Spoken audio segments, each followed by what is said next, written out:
This is such an important show for all of you. Let's start first off with the expectation of orders. Coming into this, before last week, we thought this would be a show with a lot of really, really big orders. Seems to be a little bit more muted coming off of the Air India crash. What's your expectation? I think we are all under this, the impressions and the consequences, the impact of the accident of Air India, and obviously that's a bad situation to come into an air show, which is supposed to be something positive and where everybody wants to meet with each other. Still, the momentum in the industry is very strong. We had a 2023 show here at the Paris Air Show that was exceptional in terms of orders, because we went out of 4 years of COVID.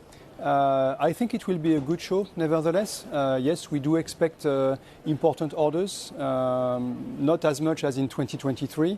We see also a very different situation when it comes to security and defense, and that's going to be a show where a lot of international delegations will be present. So probably different from 2023, but a very good show. In terms of the type of aircraft that you see your customers talking with you about placing orders for, why has the wide-body had a resurgence, if you will, in terms of importance? Yeah.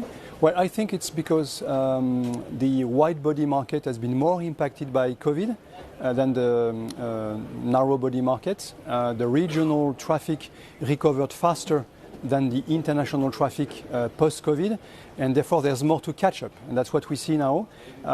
So we have a lot of demand because it's catch-up game after 4 years of COVID, I think. You do not break out your production out of your different plants, Alabama versus over here in France. But clearly you're increasing your production and your presence in the United States. Do you expect that to continue over the next couple of years and expand even more, in part because of the trade wars we're seeing? We're in time of uncertainties, obviously, but yes, I would say we intend to continue to ramp up our production in general, and in the US as well. We are proud and happy of our facilities in Alabama, in Mobile, Alabama. Strong performance, supporting our US customers from the US. We like this way of doing business, and we hope that in spite of the trade tensions, that's something we will continue to do. A year ago, you had the first commercial flight for the A321 XLR. And you said at that time, watch, this is going to open up some new markets. Is it developing as you thought it would? Well, we're entering into service more and more XLRs. We're ramping up the production. We have a very strong backlog of XLRs. And I think you will see more coming on the 320 family, the very successful A320 family, including mostly on the A321, but also on the A321 XLR. For the XLR, are you noticing that airlines are now taking perhaps a new look at certain markets where they've always kind of had an interest, but are now saying, now we have the tool to do it? Yes, that's indeed a product that comes in a very specific place of the market where there is appetite, where there is also curiosity to see how it will develop and what it will enable. But as I said earlier, we have already a large backlog. We're entering into service, and I think everybody's watching how it's developing. But we have very good prospects and expectations for the XLR moving forward. Last year, when we talked, you said it's not quite time for a fresh sheet airplane. What's the outlook now?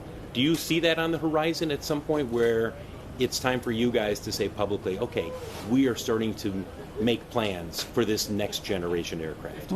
Well, that's actually what we are doing. We are very transparent on the fact that we are putting all our attention on the succession of the A320. Yep. Because when do we get greater detail on that? Well, first, about timing. We want to be able to launch the program at the end of this decade for an entry into service in the second half of the next decade. And we have to prepare technologies for the plane, for the engine, the production system, the supplier base as well has to be ready for a major development. So all of this is happening right now. And finally, you've got a number of operations in China. It's always been a big market, an important market for you. What do you see for that market? It's really robustly rebounded coming out of COVID. What's your expectation? The Chinese market is roughly 20% of the world market. has been a bit of up and downs with COVID and the timing. There was not always pure synchronization between the Chinese situation and the global situation, but we continue to see a Chinese market developing at around 20% of the world market. And so you expect that growth to continue at the pace that we've seen it? Yes, that's what we expect.